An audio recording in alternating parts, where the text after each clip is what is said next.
السلام علیکم، آپ دیکھ رہے ہیں اردو میکال قسط نمبر 2۔ آئمہ انہیں خدا حافظ کہہ کے گھر سے باہر نکل گئی۔ راہداری سے ڈرائیو وے تک کے راستے میں سارے پودے مرجھائے ہوئے تھے۔ بابا مجھے کتنا ڈانٹتے ہیں جب میں پودوں کو پانی دینا بھول جاتی ہوں۔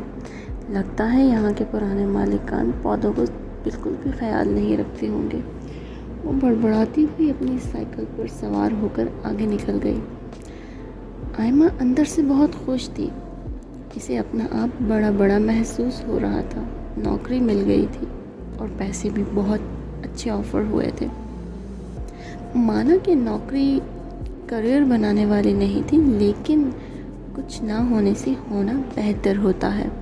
وہ جلدی جلدی گھر کی طرف جا رہی تھی تاکہ اگر بابا گھر پہ آ چکے ہوں تو انہیں یہ خوشخبری سنائے۔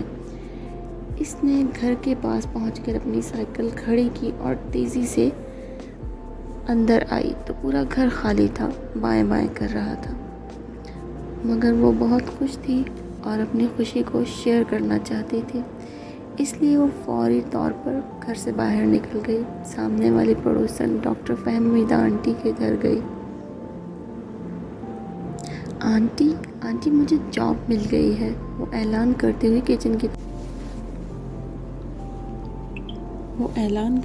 کچن کی طرف بڑھی، جہاں سامنے ہی فہمیدہ آنٹی کھڑی ملک شیک بنا رہی تھی۔ بہت مبارک ہو، انہوں نے پلٹ کر اس کو پیار سے دیکھتے ہوئے کہا۔ گیس مجھے تنخواہ کتنی ملی؟ لیٹس سی، 5000 ماہانہ، انہوں نے اندازہ لگایا۔ نہیں ڈاکٹر آنٹی، وہ نیک دل خاتون مسز برار مجھے 10,000 روپے دیں گی، آئمہ نے جواب دیا۔ 10,000 ماہانہ؟ چلو یہ بھی اچھا ہے، انہوں نے اس کا حوصلہ بڑھایا۔ ڈاکٹر آنٹی 10,000 ویکلی اور 40,000 مہینے کا، وہ جوش سے بولی۔ ڈاکٹر فہمیدہ نے ایک نظر سرخ و سفید خوبصورت سی آئمہ کو دیکھا اور وہ پریشان ہو گئی تھی۔ اسی چھوٹے سے شہر میں اس معصوم لڑکی کو 40,000 مہینے کی نوکری کیسے مل سکتی ہے؟ کچھ تو غلط تھا۔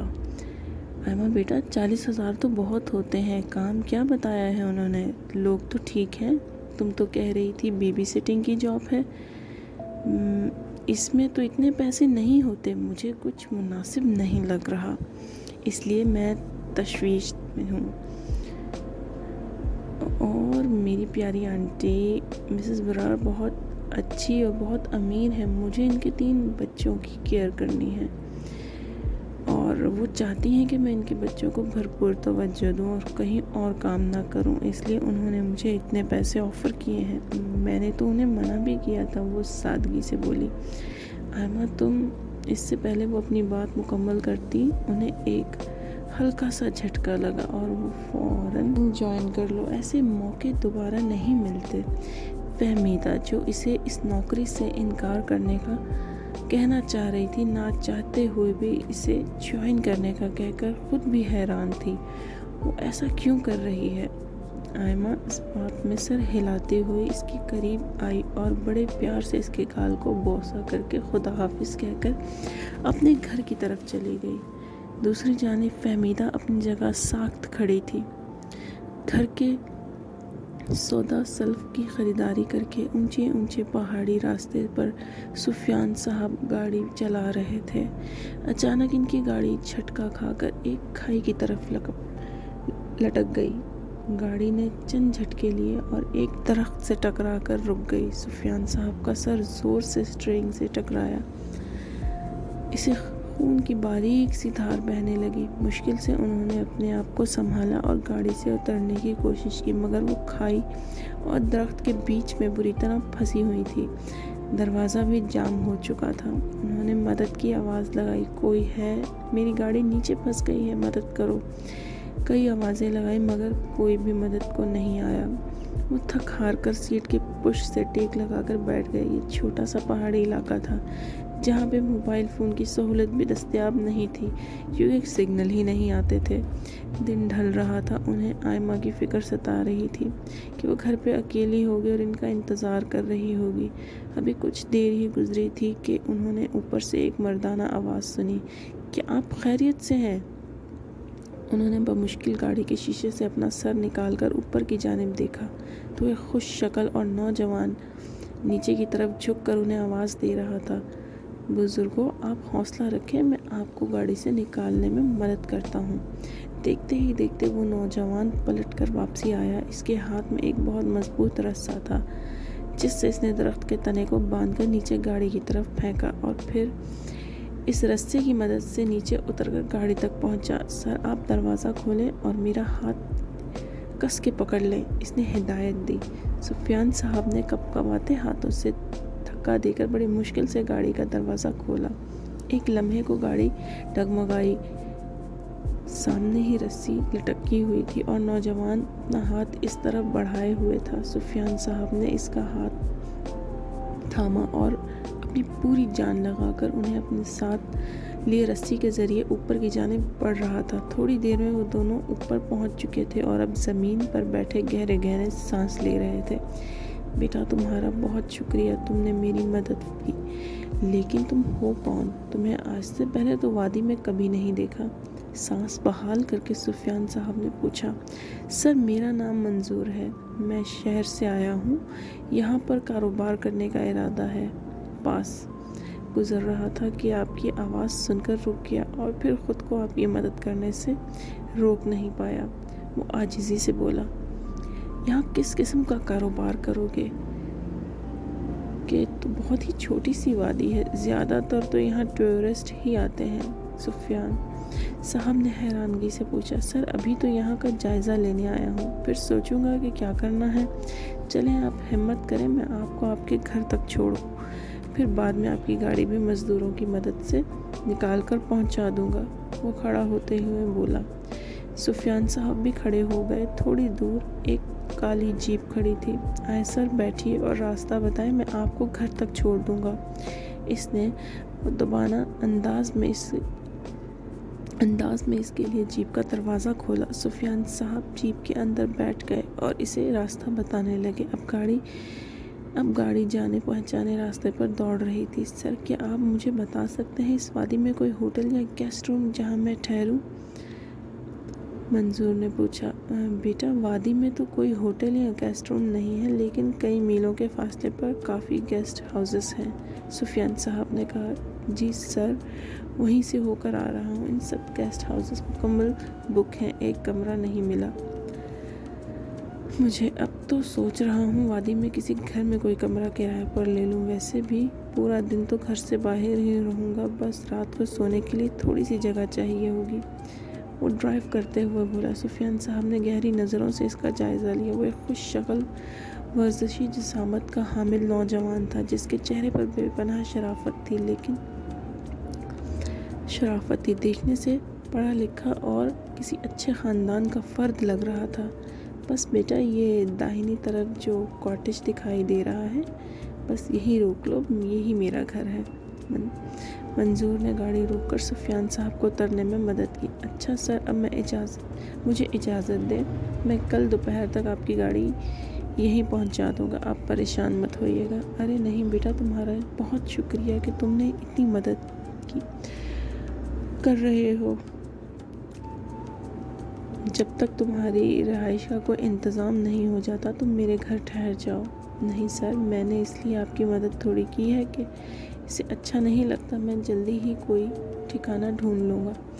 ایک تو تم مجھے یہ سر کہنا بند کرو، انکل کہہ لو یا چاچا کہہ لو، اور دوسرے اب وادی میں شام اتر رہی ہے، اس وقت یہاں سفر کرنا اچھا نہیں ہوتا، راستے بند ہونے لگتے ہیں، لہٰذا میرے ساتھ چلو، آرام سے رات گزارو، پھر کل دیکھیں گے کیا کرنا ہے۔ سفیان صاحب حتمی لہجے میں بولے، ٹھیک ہے انکل، جیسی آپ کی مرضی۔